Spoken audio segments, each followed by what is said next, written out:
Damos gracias a Dios por los hermanos de la música. Sigan orando por ellos porque un gran deleite escucharlo, este himno en un instrumental. Oremos por los hermanos del coro, por los hermanos que están en los instrumentos y porque el Señor siga añadiendo más hermanos a este servicio, que sigan consagrándose para la gloria del nombre de nuestro Señor Jesucristo. Bueno, para mí es un gozo, hermanos, nuevamente estar frente a ustedes. Bueno, cuando uno ya llega a cierta edad, pues ya tiene que buscar otra manera de ver, porque ya no le alcanza la vista. Pero bueno, para mí es un gozo, hermanos, estar frente a ustedes nuevamente y a su vez un temor, porque, bueno, estamos en una iglesia donde se exalta la Escritura, donde demanda de cada uno de nosotros una preparación. Y gracias a Dios por el instituto que nuestro pastor Sixto decidió colocar aquí en Comunidad de Berea, para que muchos hermanos sean preparados, sobre todo para tratar de tener el entendimiento de lo que la Biblia nos quiere decir. Y también me es grato de ver que en el curso de hermenéutica hubieron bastantes hermanos, siquiera aproximadamente unos 20 hermanos de otras iglesias y de esta iglesia también. Y vi bastantes hermanos que son de aquí, de la Iglesia Comunidad de Berea. Me alegra mucho por eso, porque ha habido esa parte de querer aprender, de querer conocer, ya no solamente quedarnos con una lectura superficial de la Escritura, que lo que nos va a llevar es a poner nuestros propios pensamientos en ella, sino también a buscar lo que realmente el autor del libro, sea cual sea refiriéndome a los libros del Antiguo Testamento, a los libros del Nuevo Testamento, porque todos sabemos que la Escritura es inspirada por Dios, pero trae un solo significado, Y aliento a los hermanos que están cursando los diferentes cursos en la APEX, que no desmayen y que perseveren. Es duro, sí, pero que perseveren, dependan del Señor, no de ustedes mismos, porque si dependemos de nosotros mismos vamos a fracasar. Dependan del Señor y al final verán la recompensa. Bueno, hoy día he traído un tema que conversaba con el pastor Sixto sobre una mente gobernada por la verdad de las Escrituras. Le pregunté al pastor Sixto que cómo podría llevar ese tema hacia la congregación, porque hay diferentes ideas sobre el tema de una mente bíblica, de una mente gobernada por las Escrituras, pero cómo podía ir hacia la congregación y decirle que la guerra que enfrentamos nosotros en nuestros pensamientos tiene que ser gobernada por las Escrituras. Si bien es cierto, pues nosotros venimos de diferentes contextos de iglesia, quizás otros ya estuvieron aquí desde el principio, y hemos visto a través de las enseñanzas que se dan cómo se ha distorsionado la Escritura, ¿ya? Y además, nosotros como ciudadanos de un país, de una nación, también enfrentamos diferentes circunstancias en nuestra vida, de las cuales nos llevan a pensar si lo que vamos a hacer es correcto. Como cristiano, ¿cómo debo yo de actuar?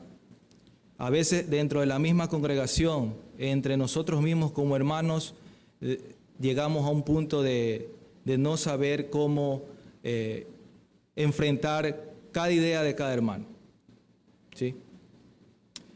Pero como acabamos de leer en el Salmo 19, quiero que vayan ahí a sus Biblias, en el Salmo 19.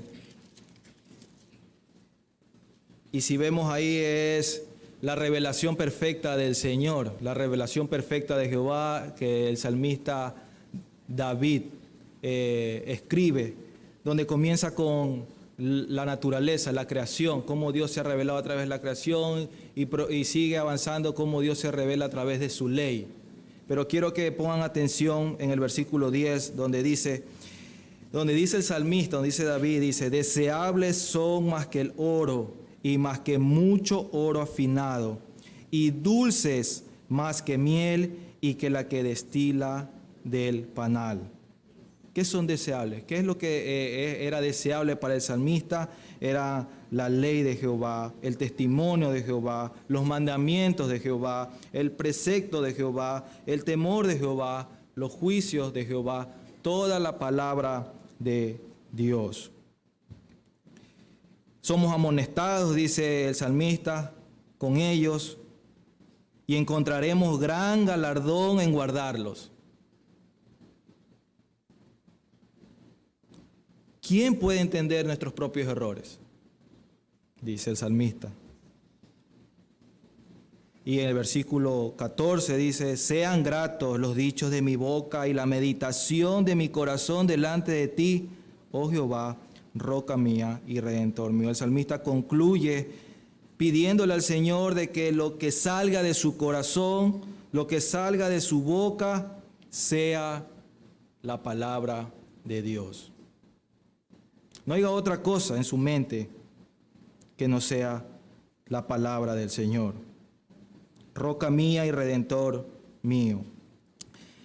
Hace algunas semanas atrás, pues nosotros tuvimos un evento como país que tuvimos que asistir. Tuvimos que ir a sufragar, a elegir al gobernante que, bueno, la primera vuelta para elegir a las personas que van a gobernar este país. Y creo que hasta ese día de que se dio el sermón aquí a cargo de nuestro pastor Sixto, donde nos explicó muy valientemente lo que significaba o lo que ha venido siendo a través de la historia el tema del socialismo. Y que fue totalmente muy esclarecedor para todos nosotros. Y qué bueno que en esta iglesia haya esa luz que no vamos a encontrar afuera. No la vamos a encontrar. Usted podrá ir a investigar sobre ese tema y va a encontrar muchas ideas, muchas corrientes. Pero la iglesia es columna y baluarte de la verdad, y la iglesia es ese faro que nos debe de guiar. ¿Sí? Pero hasta ese día, creo que la gran mayoría de nosotros no estaba decidido por quién ir a votar. Y les digo esto, como se los hablé a los hermanos en la escuela dominical, en la mañana. Les digo esto porque hasta ese día la mayoría de la congregación pidió que se dijera por quién votar. No digo que esté mal, no digo que sea pecado, ni digo que haya algún tipo de cargo de conciencia por lo que se dijo ese día, no. Pero creo que sí nos deja un poco, de una manera nosotros como iglesia, o sea, como creyentes, como miembros, ya personalmente, nos deja un poco inestables, porque no sabemos que hasta ese día recién habíamos elegido por quién votar.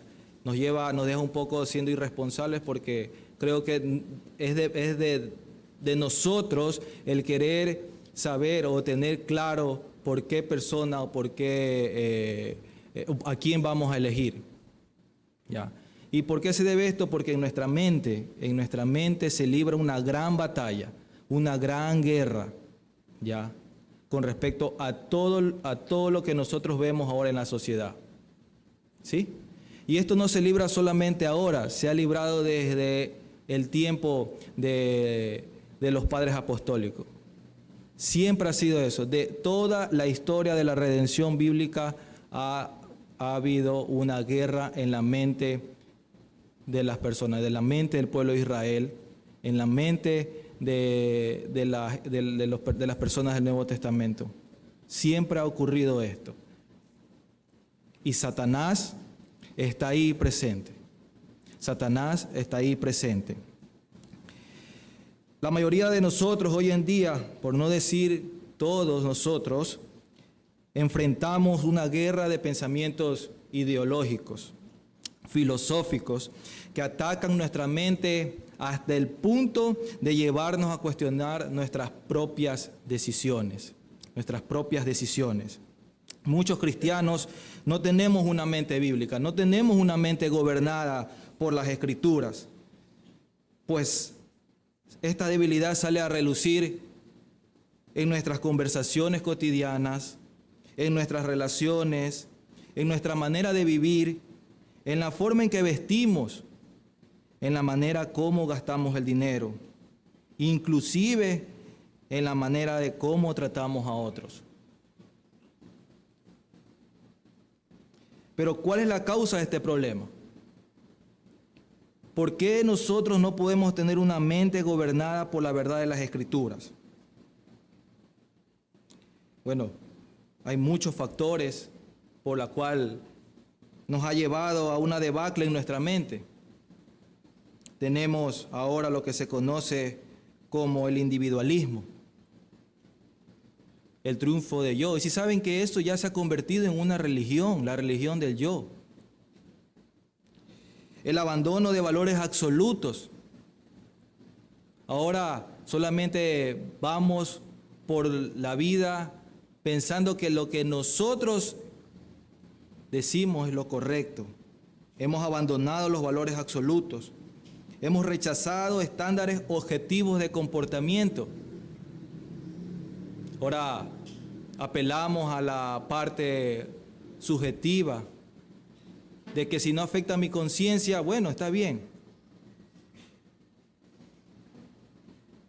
Hemos llevado nuestros pensamientos a querer levantarse sobre la base de principios relativos.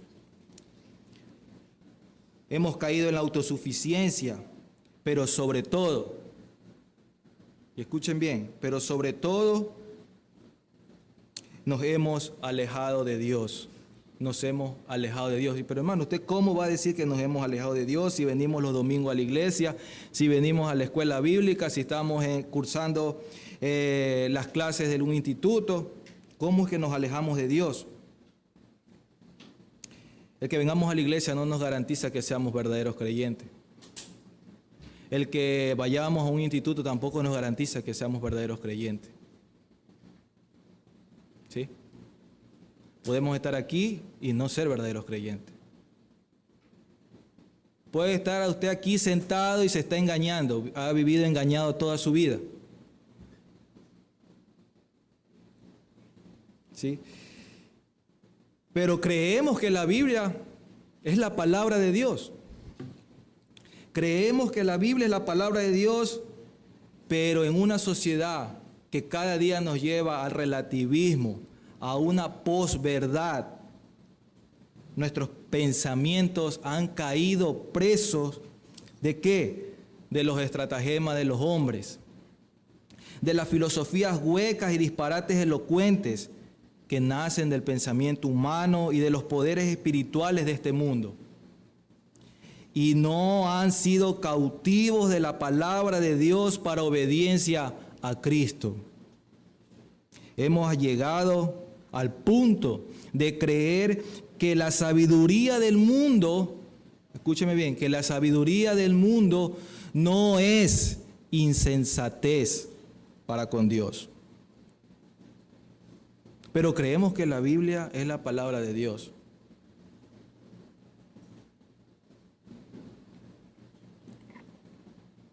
Pero ¿cómo ha pasado todo esto? ¿Cuál ha sido esa progresión a través de la historia para que nuestra mente caiga en ese relativismo, en esa posverdad? Eso nos tenemos que remontar hacia una era más o menos a mediados del siglo XVII y en principios del siglo XVIII, lo que se conoce como la era de la Iluminación o el siglo de las luces. ¿Cuáles fueron las características de esta era? Esta era consideraba imprescindible el ejercicio de la razón para iluminar o aclarar todas las dimensiones de la realidad. Hasta el siglo XVII, principios del siglo XVII, habían dos líneas. La línea del Dios Todopoderoso y la línea de la razón. ¿Ya? Pero a medida que el ser humano ha querido buscar en otras fuentes la iluminación para aclarar todas estas dimensiones de la realidad en la que vive, pues se ha ido alejando de esa línea del Dios Todopoderoso.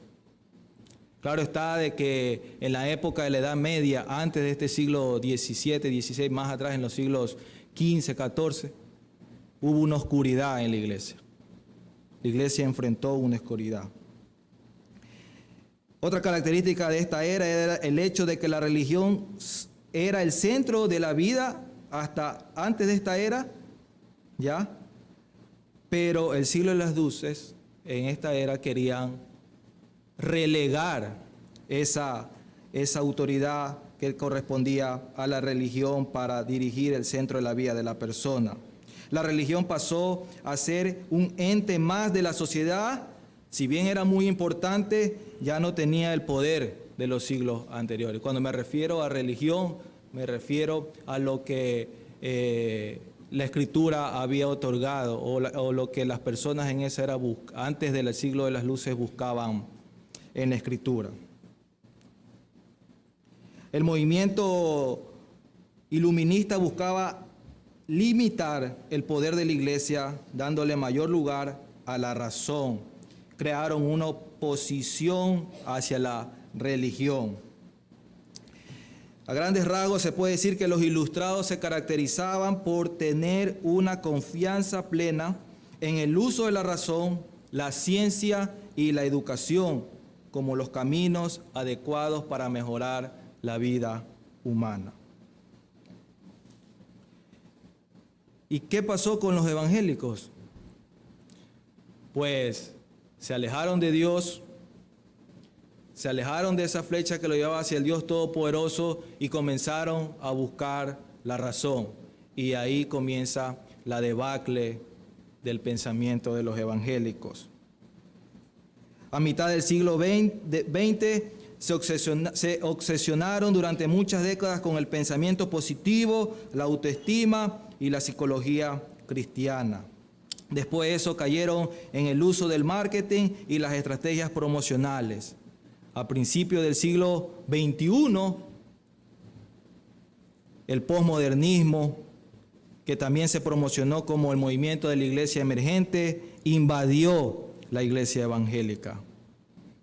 Hoy tenemos la teoría crítica de la raza, el feminismo, la teoría de la interseccionalidad, que eso quiere decir que habla de la equidad de género y la inclusión, el apoyo al movimiento LGBT, las políticas inmigratorias progresivas, los derechos de los animales, el cambio climático y otras causas políticas de izquierda. Están todas activamente compitiendo por la aceptación evangélica y fíjese bien, ¿bajo qué concepto? Creo que todos hemos oído esta frase, bajo el concepto de justicia social, bajo el concepto de justicia social.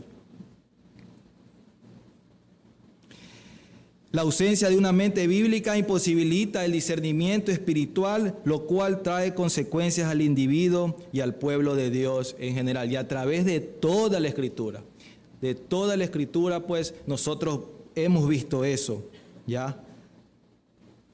Amados hermanos, hoy es imposible para el hombre adquirir una verdadera sabiduría sin conocer a Dios. La sabiduría de nosotros no es intrínseca, es dependiente. ¿Dependiente de quién? Dependiente de Dios. En nosotros sí, hay conocimiento, ¿sí? Pero ese conocimiento, ¿a qué nos ha llevado? A envanecernos, a entenebrecernos. Pero la sabiduría que viene de lo alto solamente es dependiente de Dios. Puede haber conocimiento, pero la sabiduría dura hasta que dura mi conexión con Dios. Y eso es lo que ha pasado. No digo que las sociedades anteriores hayan caído en inmoralidad, pero hasta cierto punto la moralidad todavía estaba en ellos, pero cada vez que se iban alejando más de Dios, alejando más de Dios, alejando más de Dios, ha venido lo que ahora tenemos, esta debacle en nuestras mentes. Quiero llevarlos por medio de este sermón a dos puntos que he considerado muy importantes para tener una mente gobernada por la verdad de la Escritura. ¿Cuál es la razón por la que nos cuesta tener este tipo de mente, este tipo de pensamiento? Y la manera en que podemos adquirirla. ¿Y cuál es la razón que nos cuesta tener una mente gobernada por las Escrituras? Si bien es cierto, pues cada uno de nosotros enfrenta diferentes circunstancias en su vida, ¿sí? En su vida, y aún en esas circunstancias en su vida, usted en su mente tiene que la palabra de Dios es suficiente. Pero cuando atraviesa una circunstancia en su vida, cualquiera que sea esta, usted se olvida de eso de ahí. No sé dónde queda ese pensamiento.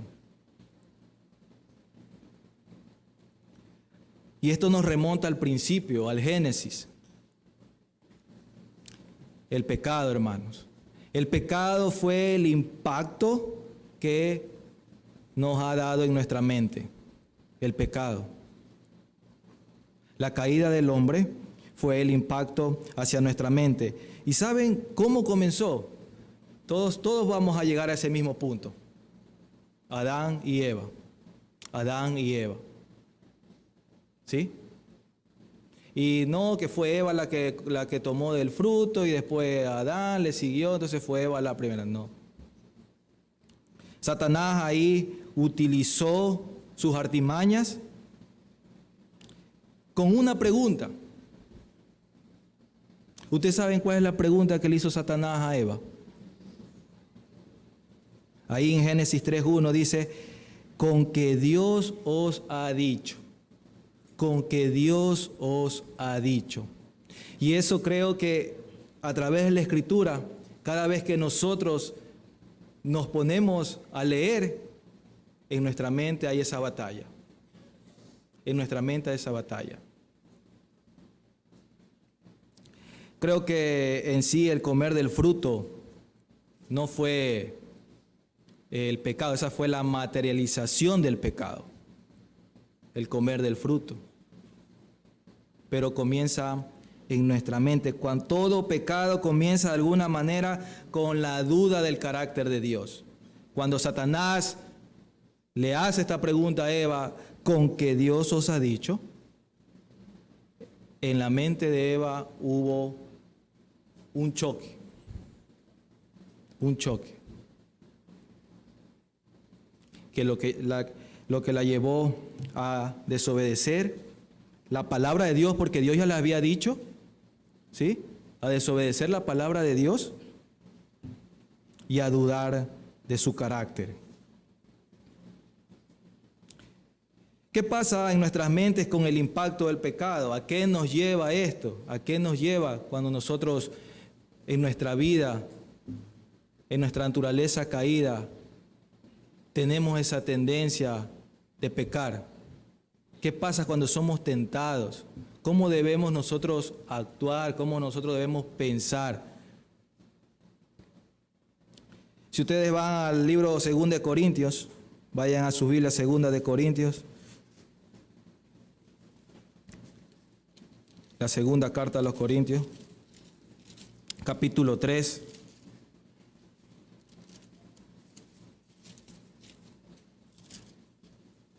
Versículos 12 dice,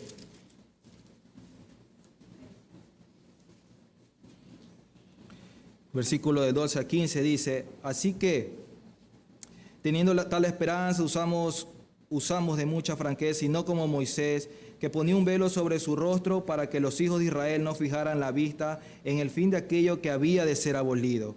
Pero el entendimiento de ellos se embotó, se entenebreció, se endureció. Porque hasta el día de hoy, cuando leen el antiguo pacto, les queda el mismo velo no descubierto, el cual por Cristo es quitado. Y aún hasta el día de hoy, Cuando se lea a Moisés, el velo está puesto sobre el corazón de ellos. ¿A qué se refería Pablo aquí? Pablo le estaba explicando que los israelitas en el tiempo de Moisés no captaron la gloria del antiguo pacto, utilizando el ejemplo de Moisés. ¿A causa de qué? A causa de su falta de fe e incredulidad. Y como resultado, el significado de lo que Moisés había recibido, ya permaneció oculto y oscuro. Asimismo, en el tiempo en que Pablo ha permanecido sin entenderse para los judíos que aún confían en el antiguo pacto como medio de salvación. Por eso en el versículo 14 dice, pero el entendimiento de ellos se embotó porque hasta el día de hoy, cuando leen el antiguo pacto, les queda el mismo velo no descubierto. Solamente en Cristo es ese velo quitado. Nuestra incredulidad hacia la verdad de las Escrituras nos mantiene ignorantes y con un corazón endurecido para poder ver la gloria de Dios revelada en Cristo. Entonces, cuando nosotros vemos el impacto que ha causado el pecado en el hombre, vemos que lo lleva a tener una mente endurecida. Una mente endurecida, ¿ya? No una mente gobernada por las Escrituras. Vuelvo y enfatizo, aunque nosotros digamos que la Biblia es la palabra de Dios suficiente.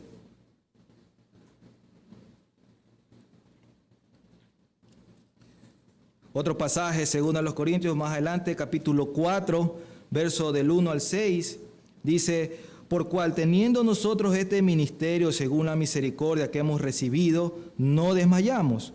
Antes bien renunciamos a lo oculto y vergonzoso, no andando con astucia ni adulterando la palabra de Dios, sino por la manifestación de la verdad, recomendándonos a toda conciencia humana delante de Dios.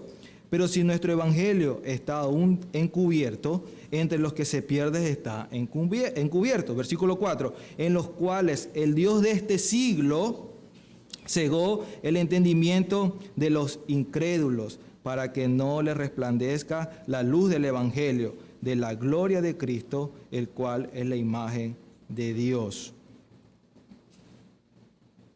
¿Sí? Pero hermano, aquí habla de los incrédulos, dice. Nosotros no somos incrédulos. Pero aún tenemos un entendimiento cegado. ¿Sí? Tenemos un entendimiento cegado. Cuando Pablo dice que el Dios de este siglo cegó el entendimiento, habla de Satanás como el Dios de este mundo. Nosotros lo podemos eso ver en Efesios capítulo 2, en primera de Juan 5. ¿Ya? Satanás se ha encargado a lo largo de la historia de cegar a quién, de cegarnos a nosotros, a los hombres, para que no vean la verdad de Dios. Con todo lo que, con todo lo que nosotros vemos, ya sea por las noticias, por las redes sociales, por lo que leemos, nuestro entendimiento cada vez va más a ser cegado. La palabra entendimiento que utiliza Pablo aquí tiene que ver con la mente, la percepción y los pensamientos. El principal campo de batalla para Satanás es la mente, por los medios del sistema pecaminoso que ha creado en el mundo y que se incluyen, en ese sistema que se ha creado en el mundo, se incluyen las filosofías, los ideales, las opiniones. Pero aquí hago un paréntesis, hermanos, en esto. Cabe recalcar un punto importante en este versículo 4, que aunque Satanás trabaje arduamente para mantener cegado el entendimiento al glorioso evangelio de la luz y la salvación en Cristo, también hay responsabilidad en el hombre por su incredulidad, ya que ama y elige más las tinieblas.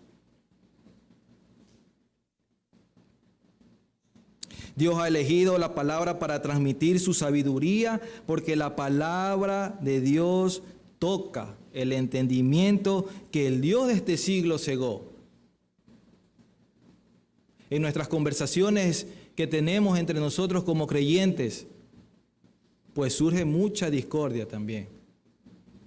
Porque cuando tocamos un tema en que la palabra de Dios es clara, para nosotros lo tomamos como que no debe ser así. Y ponemos por encima de la palabra de Dios, ponemos nuestros pensamientos, nuestros sentimientos. Y nos volcamos a eso y desechamos lo que la palabra de Dios nos dice, clara y explícitamente.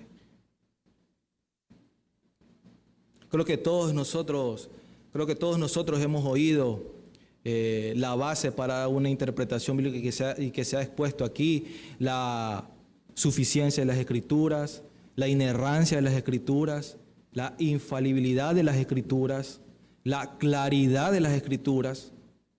Creo que esas frases para nosotros son totalmente normales, pero no las aplicamos cuando llegan este tipo de pensamientos a nuestra mente.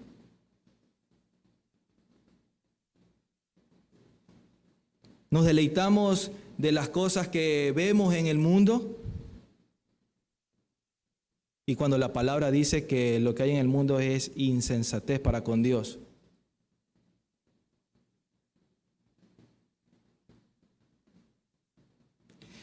Dice Calvino con respecto a este versículo, dice: la ceguera de los incrédulos de ninguna manera detracta la claridad del Evangelio, ya que el sol no es menos resplandeciente para el ciego que no percibe la luz. El ciego no ve ni el día ni la noche, no sabe en qué momento está. Pero para él no pasa desapercibido cuando el sol calienta o cuando hace frío. ¿Sí? La claridad de la Escritura, hermano, está en la Escritura. Y eso nos debe llevar a nosotros a depender de ella, total y completamente. Pero ¿qué más ha causado la caída del hombre? ¿En qué más ha impactado nuestra mente? Y esto sí nos va a doler a todos. Una mente orgullosa. Una mente orgullosa. Efesios 4, si ustedes van a Efesios capítulo 4.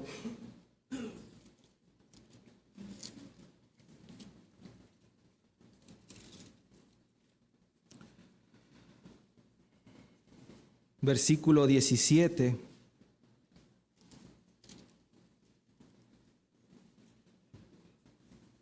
Dice Pablo: esto pues digo y requiero en el Señor, que ya no andéis como los otros gentiles, que andan en la vanidad de su mente, teniendo el entendimiento entenebrecido, ajenos de la vida de Dios, por la ignorancia que en ellos hay por la dureza de su corazón, los cuales, después que perdieron toda sensibilidad, se entregaron a la lascivia para cometer con avidez toda clase de impureza.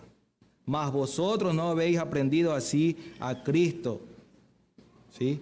Si en verdad le habéis oído y habéis sido por él enseñados conforme a la verdad que está en Jesús, en cuanto a la pasada manera de vivir, despojados del viejo hombre que está viciado conforme a los deseos engañosos y renovados en el espíritu de vuestra mente, y vestidos del nuevo hombre creado según Dios en la justicia y santidad de la verdad. ¿Cuál verdad? La verdad de la Escritura.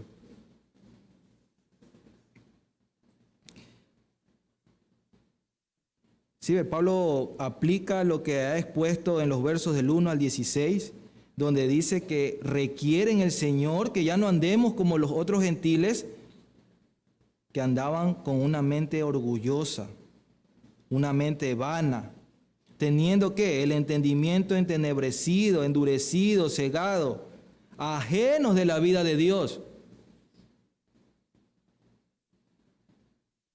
Nosotros escuchamos muchas cosas ahora por medio de de las redes, por las noticias.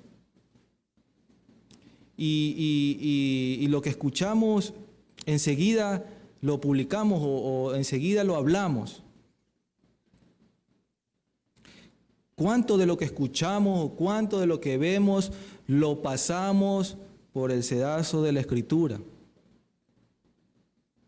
Hermanos, aquí en este púlpito se ha exaltado y se exalta la Escritura. No nos podemos ir a nuestra casa sin nosotros haber hecho que nuestro entendimiento, nuestra mente se meta en este libro. Como un domingo más. Y olvidarnos de lo que se expuso aquí. Nos llenamos de libros, nos llenamos de audios, nos llenamos de sermones, pero ¿cuánto de eso está totalmente transformando nuestro entendimiento, está renovando nuestro entendimiento? Usted cuando se ve al espejo, ¿cómo se ve? Solamente ve su parte física. Pero si la Escritura es el espejo de nuestra alma, está bien, nosotros, cada uno tiene nuestra forma, nuestra manera de pensar, nuestra forma, pero esa debe ser sometida a la Escritura.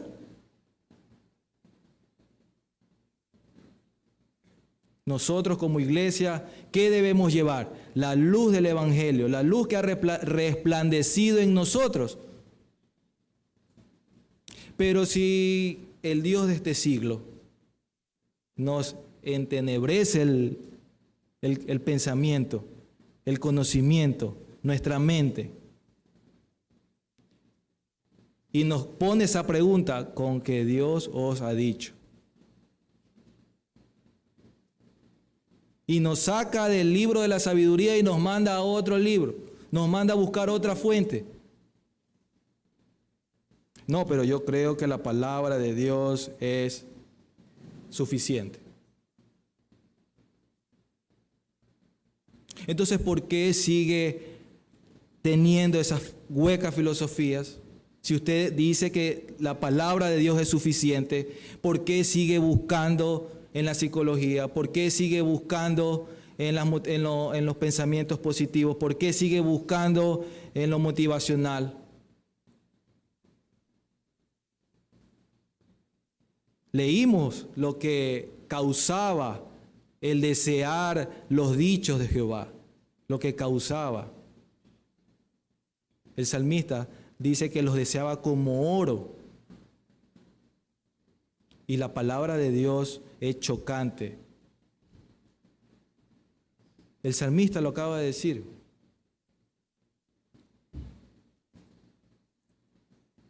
Entonces, el impacto del pecado en nuestra mente ha causado que nosotros seamos endurecidos, seamos entenebrecidos, seamos cegados, seamos orgullosos. Y todo comienza ¿en dónde? En nuestra mente, en nuestros pensamientos, en nuestro corazón. Nuestro Señor Jesucristo nos enseñó que de la abundancia del corazón habla la boca. Habla la boca. ¿Cómo nos sentimos cuando nos dicen que somos orgullosos? ¿Cómo nos sentimos? ¿Qué nos trastoca? ¿Qué nos mueve cuando nos dice usted es orgulloso? Si ya sentimos que nos mueve algo, es porque la palabra está haciendo su efecto. Y yo debo de en ese instante correr a Cristo.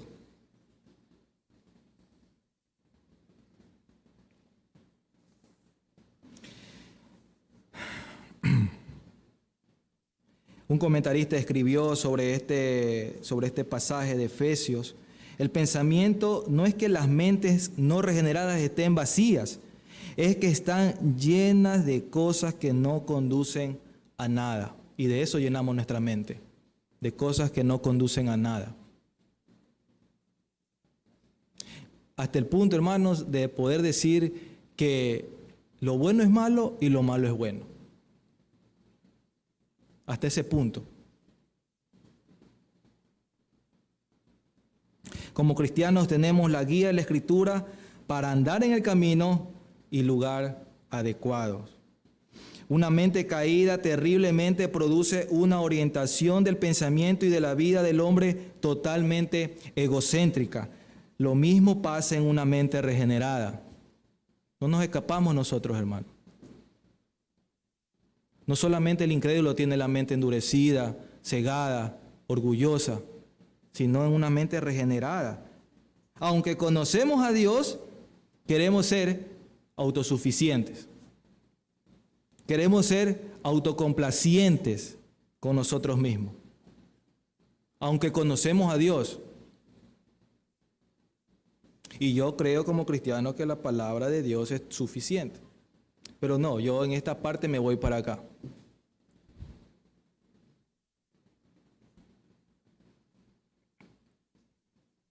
Pero ¿qué podemos hacer, hermano? ¿Qué podemos hacer para que eso cambie? ¿En dónde tenemos que poner nuestra mente? Para tener una mente gobernada por las Escrituras, debemos dejar que la palabra de Dios influencie nuestra mente. Pero ¿cómo hago eso, hermano? ¿Qué pasos tengo que hacer? ¿Cuál es el método? ¿Sí? ¿Cuánto tiempo? Decían los hermanos en la mañana, ¿cuánto tiempo? El día tiene 24 horas. Les voy a dar 6 horas de gracia donde ustedes están durmiendo. El resto de horas, las 17 o 18 horas que quedan, ¿en qué ocupa su mente? ¿Cuánto tiempo le dedica a su vida de oración? ¿Cuánto tiempo le dedica a su vida devocional? ¿Cuánto tiempo le dedica a su vida de lectura de la Escritura?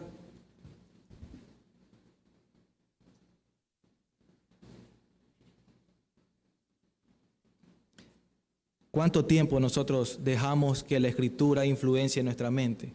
¿Cuánto tiempo, hermanos? Tenemos un gran ejemplo en Pablo. Pablo era una persona que pasaba de aflicción en aflicción y no se jactaba de todo el conocimiento que él tenía. Es más, él debate sobre ese conocimiento con los judíos. Pero él había sido probado en todo tipo de aflicción. ¿Y acaso Pablo dudó en algún momento de esos, de que la palabra de Dios no era suficiente?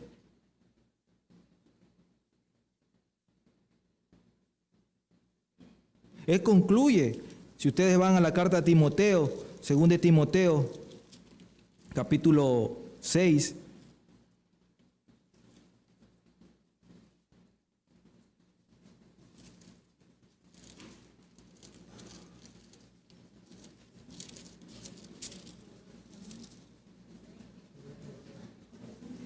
Perdón. 2 de Timoteo capítulo 4, dice versículo 7. He peleado la buena batalla, he acabado la carrera, he guardado la fe.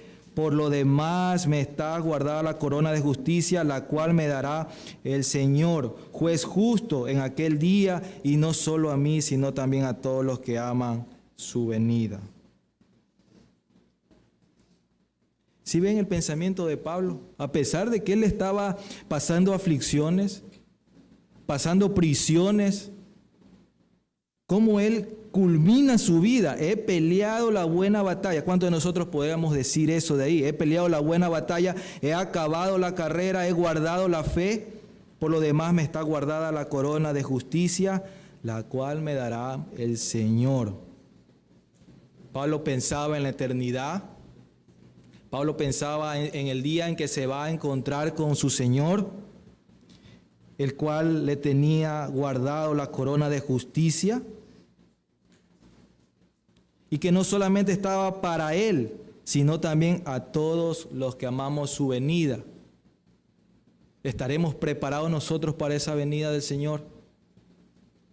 ¿Estaremos preparados nosotros para recibir esa corona? La Biblia en su totalidad es un manantial de sabiduría para todo en la vida. Por eso, una de las bases de la interpretación bíblica es lo que nos dice 2 Timoteo 3, 15, 17. ¿Ya? Y hay que tenerlo claro. 2 Timoteo 3, 15 dice, Pablo diciéndole a Timoteo, y que desde la niñez has sabido las sagradas escrituras, las cuales te pueden hacer sabio para la salvación por la fe que es en Cristo Jesús. Toda la escritura es inspirada por Dios. Y el versículo 17 dice, a fin de que el hombre de Dios sea perfecto, enteramente preparado para toda buena obra.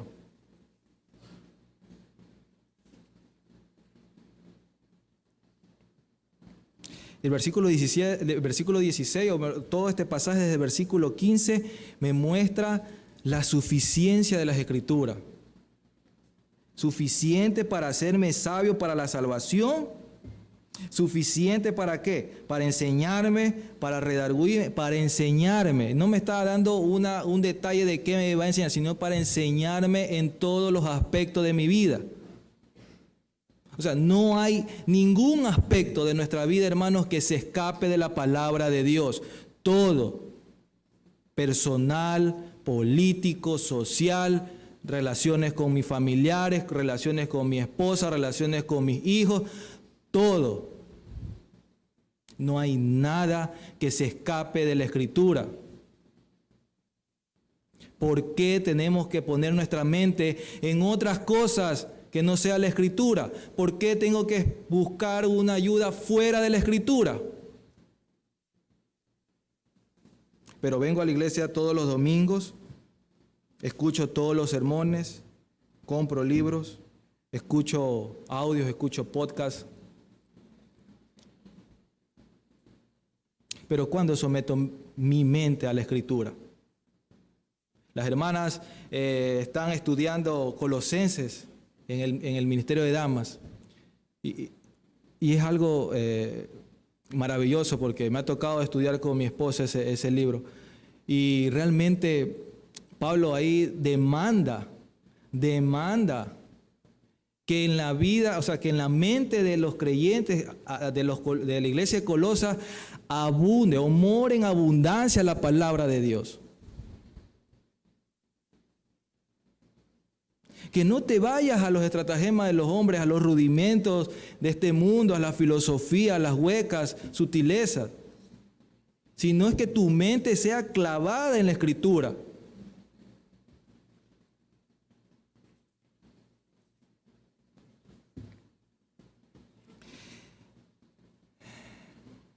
La Biblia es adecuada para equipar al hombre, para equipar a toda persona para las relaciones de la Biblia, de la vida. La enseñanza bíblica supone que las Escrituras son suficientes para cada circunstancia de relación. Inclusive, hermanos, inclusive si se trata de enemigos hostiles, de personas que nos quieran hacer daño. Inclusive para ese tipo de situaciones la Biblia es suficiente. Quiero que me acompañen al Salmo 119 y aquí voy a sentar este sermón. Salmo 119.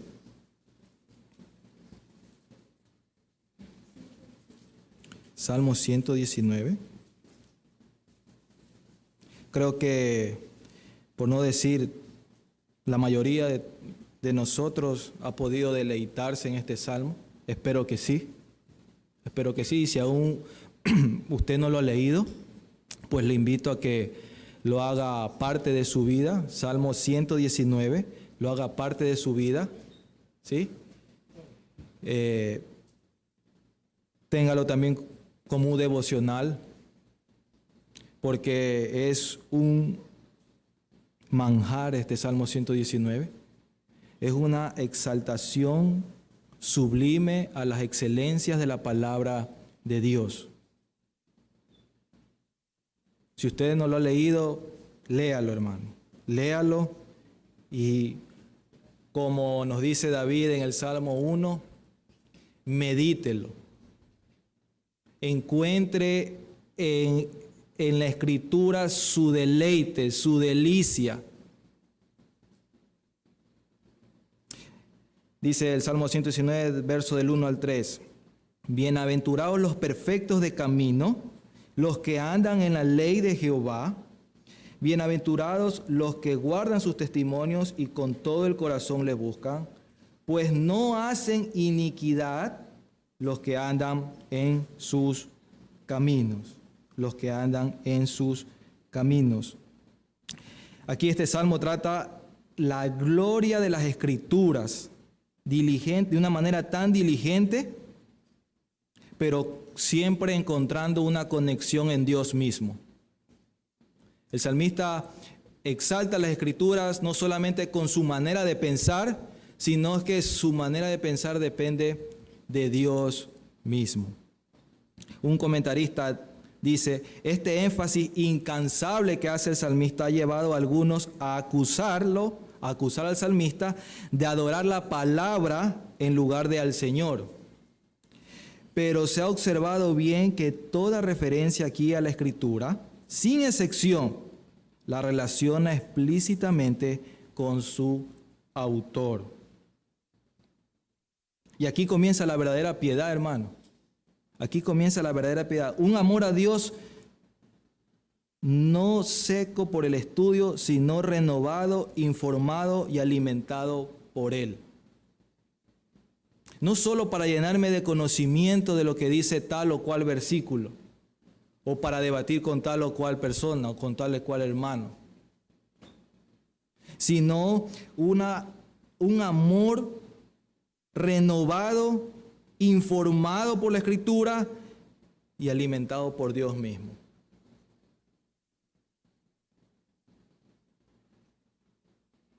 Dice en el versículo 1 que son bienaventurados los perfectos de camino. Y si ustedes ven, hay un paralelismo entre el versículo 1 y el versículo 2. Somos doblemente bienaventurados, dice. Los perfectos de camino y los que guardan sus testimonios.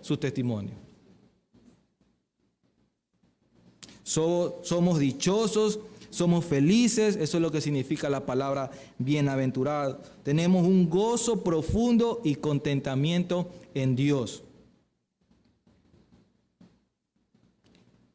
Pero ¿quiénes son estos dichosos? Los perfectos de camino. ¿Qué quiere decir? ¿Qué enfatiza aquí el salmista? ¿Qué enfatiza aquí en la palabra? Los que son sin defecto, los que son irreprochables, los que son rectos, es decir, los que tienen una conducta intachable. ¿Ya? Pero esto no lo puedo lograr por mis propias fuerzas, hermano. Esto no sale de mí. ¿Sí? La rectitud de mi corazón no sale de mí, sino proviene de la propia Escritura.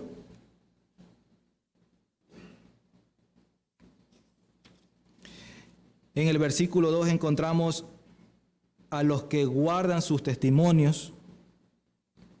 Y aquí la palabra testimonio, sus testimonios, se refiere a las normas de conducta que atestiguan la voluntad de Dios. ¿Ya? Quiere decir todo lo que está escrito en la Escritura. Y la palabra guardar implica escudriñar la Escritura. No guardarla bajo mi brazo, guardarla allá en un cajón, no. Escudriñar las Escrituras, llegar a comprenderlas, atesorarlas, amarlas y luego practicarlas.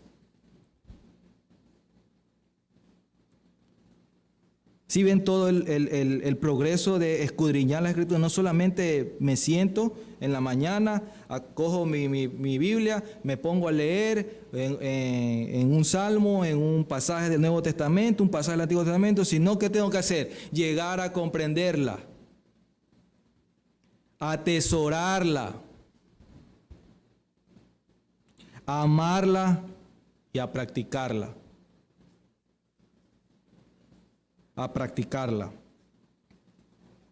Y esta palabra equivale a lo mismo a los que andan en la ley de Jehová, que dice en el versículo 1. El que los que guardan sus testimonios equivale, es la misma equivalencia a lo que dice los que andan en la ley de Jehová. Entonces, es decir, que si nosotros escudriñamos las Escrituras, llegamos a comprenderlas, llegamos a amarlas, llegamos a atesorarlas y las ponemos en práctica, no solamente se queda en nuestra mente, sino que baja hacia nuestro corazón y transforma nuestro corazón. ¿Vamos a qué? Vamos a andar en la ley de Jehová, en la ley de Jehová. En la lectura bíblica que tuvimos sobre el Salmo 19, si vieron todo lo que causa la ley de Jehová, cuáles son las consecuencias de seguir la ley de Jehová, de obedecer la ley de Jehová, de guardar la ley de Jehová.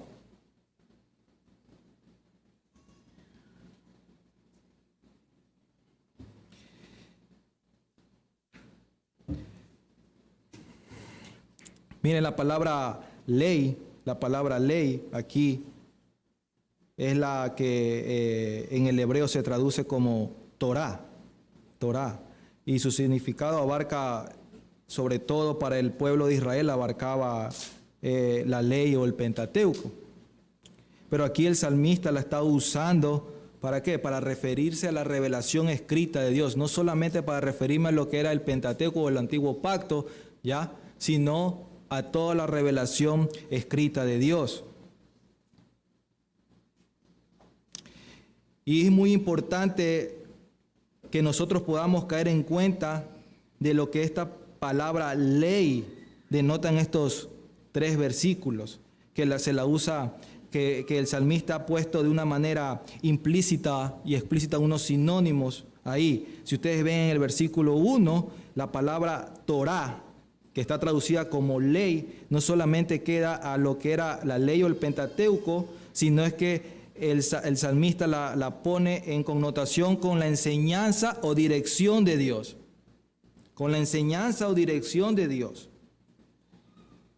En el versículo 2, el otro sinónimo que él utiliza, testimonios, ya se refiere a los estatutos de Dios, a las normas de Dios. Y en el versículo 3, donde dice caminos, que es el otro sinónimo que utiliza el salmista para referirse a la ley, se refiere al modelo de rectitud de Dios. Entonces tenemos la enseñanza o la dirección de Dios, sus estatutos, sus normas y el camino, su dirección, su modelo de rectitud. ¿O es o no es completa la Escritura?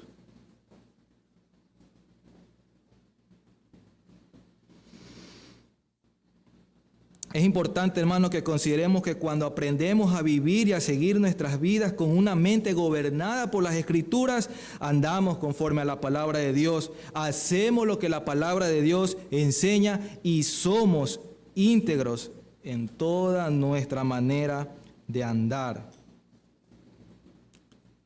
Ahora, la integridad no radica en nosotros, tenemos que tener eso claro, hermano. La integridad solo la da Dios conforme a su palabra.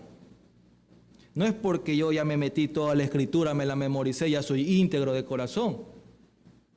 Eso es algo vacío si no dependo de Dios. Si no dependo de Dios. Entonces, ¿qué tengo que poner en mi mente? ¿Cuál es el total de toda la integridad para caminar conforme a la Escritura?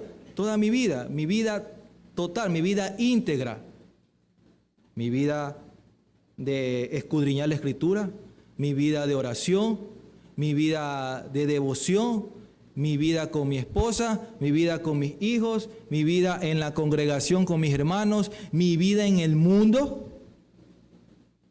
Todo eso abarca lo que significa caminar en integridad.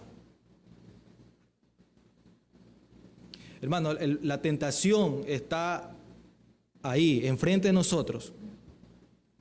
Usted decide si corre con una multa de $70 o si esa multa la hace pasar por $5. Usted decide. Ahí está la tentación. ¿Qué decide usted? ¿Qué es lo que prefiere? ¿Qué viene a su mente? Ah, no, mi bolsillo, no, tengo que comprar la comida, esos $70 o 65 me sirven para esto, para lo de acá, para una semana de comida, le doy $5 y me quedo tranquilo y no ha pasado nada y nadie me ha visto, entre él y yo queda. Pero si usted cometió un error, no está bien, no es justo que pague por ese error. La tentación está enfrente de nosotros, hermanos. La respuesta es, si mis decisiones y acciones son las mismas, independientemente de las personas o el lugar donde esté. Eso es llevar una vida íntegra.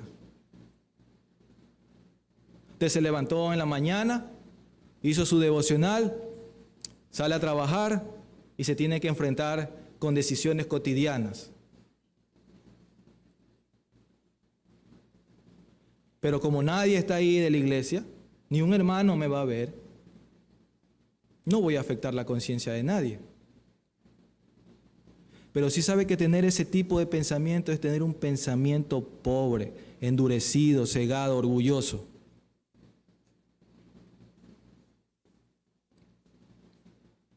Pero ¿cómo logro la condición de ser una persona íntegra? Bueno, el salmista me indica en el versículo 2, con todo el corazón le buscan, con todo el corazón le buscan. ¿Ya? Guardar, ¿qué implica guardar? Guardar implica conocer y aprender, los que guardan sus testimonios. Pero cuando el salmista se refiere aquí que y con todo el corazón le buscan, ¿ya? Quiere decir, si alguien busca a Dios con todo el corazón, debe incluir un estudio diligente de la revelación escrita de Dios. No solamente es un mero sentimentalismo de que llegué a decir, sentí esto, bueno, Dios me mostró esto, me trajo una paz. No, es un estudio diligente de la revelación escrita de Dios. Claro está, acompañado de ¿qué? De la oración, adoración, del servicio.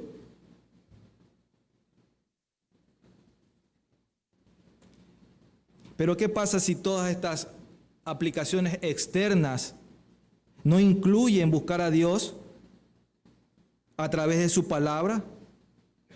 Todas estas aplicaciones externas están mal dirigidas. Caen en el orgullo.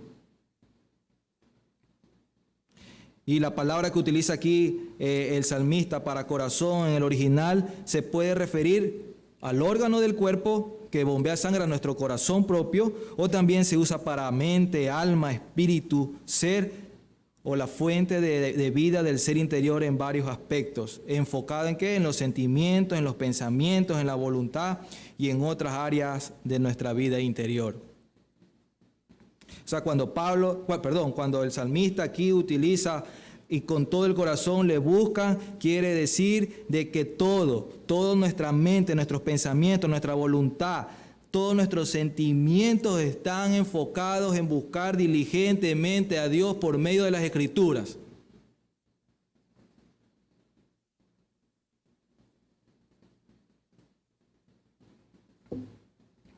Spurgeon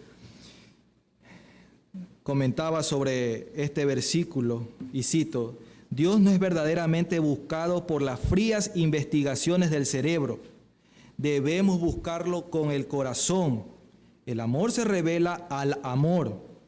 Dios manifiesta su corazón al corazón de su pueblo. ¿Cómo manifiesta Dios su corazón al corazón de su pueblo? ¿Por medio de qué? Por medio de su palabra. En vano nos esforzamos por comprenderlo con la razón. Debemos comprenderlo por el amor, por el afecto que sentimos hacia Dios. Yo voy a mi escritura a estudiarla. ¿Por qué? Porque amo a mi Señor, amo a Cristo. No porque me toca hacer el devocional a las 6 de la mañana o a las 5 de la mañana. No porque me toca levantarme a tal hora de la madrugada a orar. No, voy con un corazón dispuesto. ¿Por qué? Porque amo a mi Señor.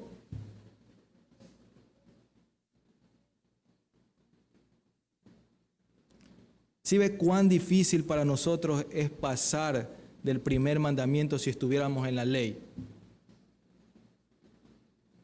Amarás a Dios sobre todas las cosas.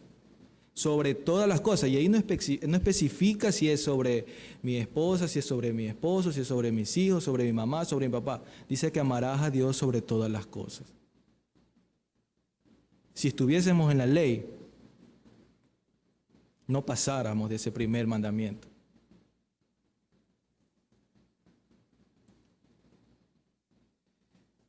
Entonces, Dios quiere que le entreguemos nuestro intelecto, nuestra voluntad y nuestras emociones para que sean transformadas por medio de su palabra y podamos ahora tener una mente gobernada por las Escrituras. Por las Escrituras. Y no estoy diciendo que el conocimiento, la inteligencia sea mala, lo que adquirimos fuera de las Escrituras en cuanto a un conocimiento secular o profesional académico sea malo. No estoy diciendo eso. ¿Ya? Pero eso solo se queda en mero conocimiento. No te hace sabio. ¿Sí? No te hace sabio.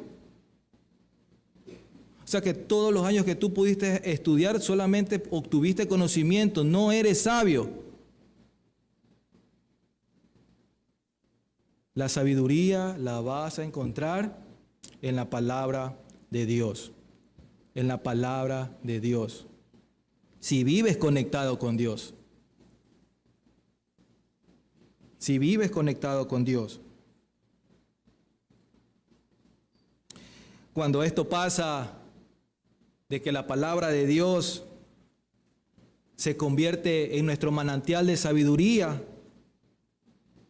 dice el salmista en el versículo 105 del mismo Salmo 119, lámpara es a mis pies tu palabra y lumbrera a mi camino.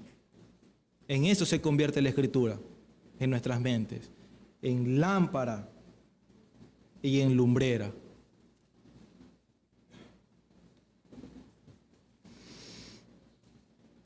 Y por último, en el versículo 3 dice, pues no hacen iniquidad los que andan en sus caminos. Si permitimos que nuestra mente sea guiada por la Escritura, sea guiada por la palabra de Dios, no haremos iniquidad delante de Dios. No haremos iniquidad delante de Dios.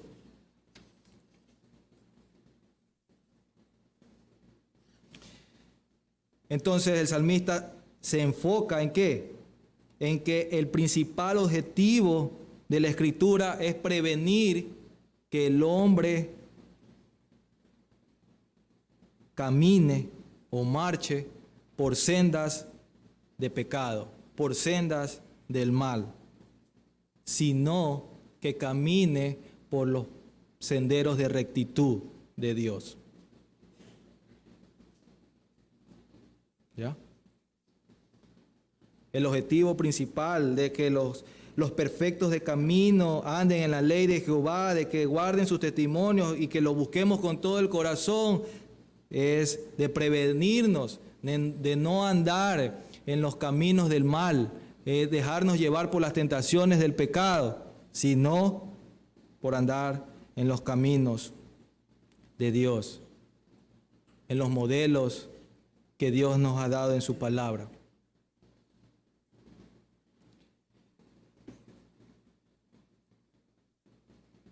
Por eso el salmista dice en el Salmo 1, David, y yo creo que Pablo también leyendo este salmo tuvo ese pensamiento en escribir en Romanos 12:2 lo que puso cuando leyó: bienaventurado el varón que no anduvo en consejos de malos, ni estuvo en camino de pecadores, ni en silla de escarnecedores se ha sentado, sino que en la ley de Jehová está su delicia, y en su ley medita de día y de noche. ¿Qué pasa con esa persona? ¿Qué pasa con ese hombre? Será como árbol plantado junto a corrientes de aguas. Todo tipo de pensamiento no va a poder contra él. Que da su fruto en su tiempo y su hoja no cae, y todo lo que hace prosperará. No será como el tamo, dice, que se lo llevará cualquier viento de doctrina, cualquier filosofía, cualquier tipo de pensamiento.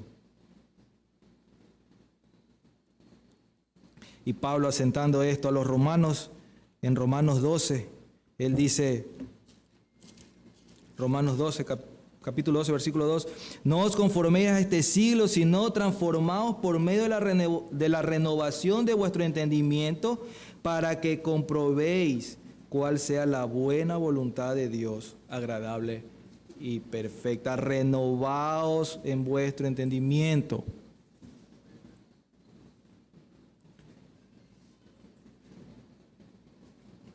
Así que, hermanos,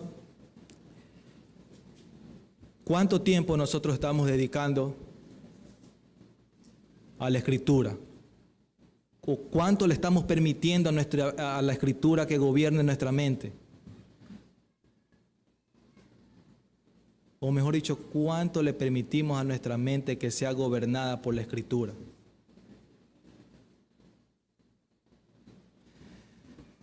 Si usted va hoy a su casa, va hoy a su hogar y deja pasar lo que ha escuchado, póngale mucha atención.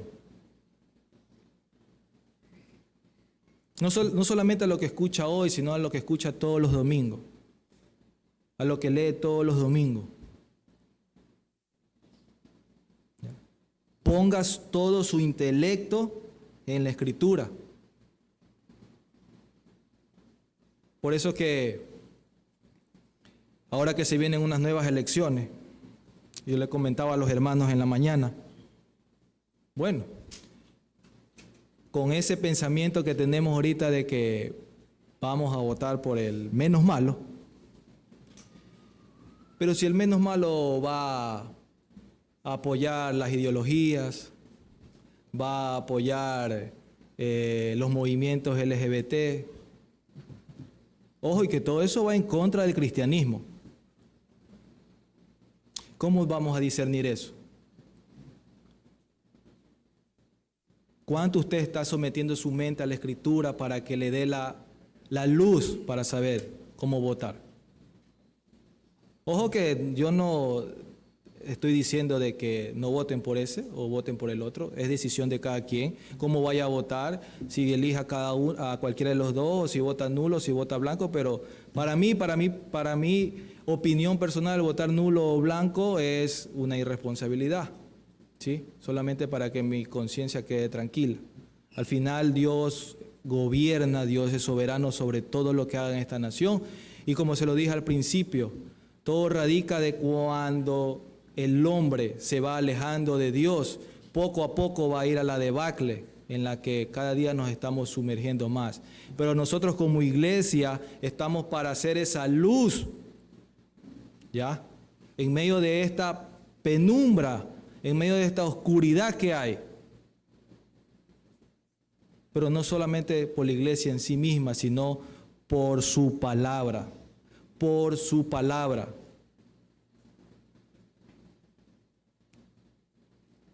Vamos a hacer una oración, hermano. Amado Señor y buen Padre Celestial, cuánto, Señor, podemos alabarte y bendecirte y honrarte, Señor, por este tesoro que nos has dejado, Señor, que es tu palabra.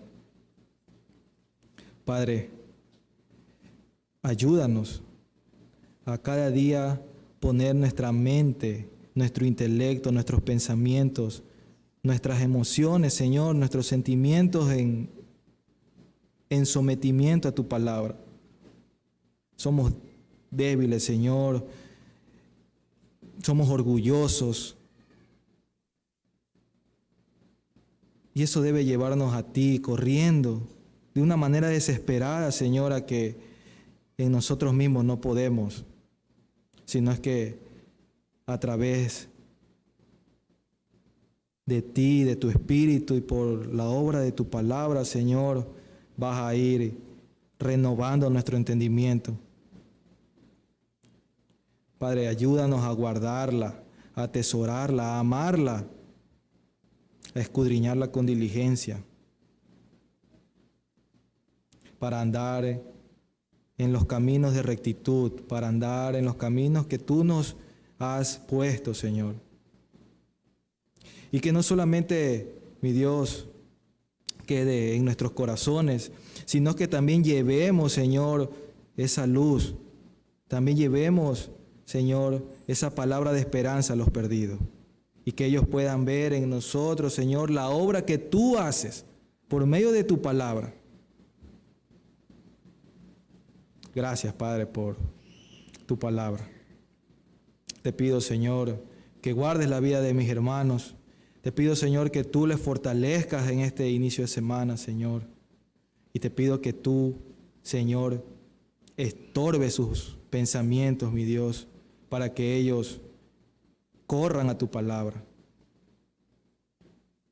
Corran hacia ti, Señor. Gracias, Padre, por este tiempo.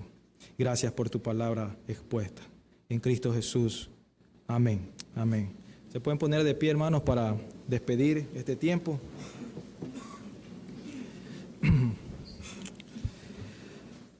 Señor, gracias por este día.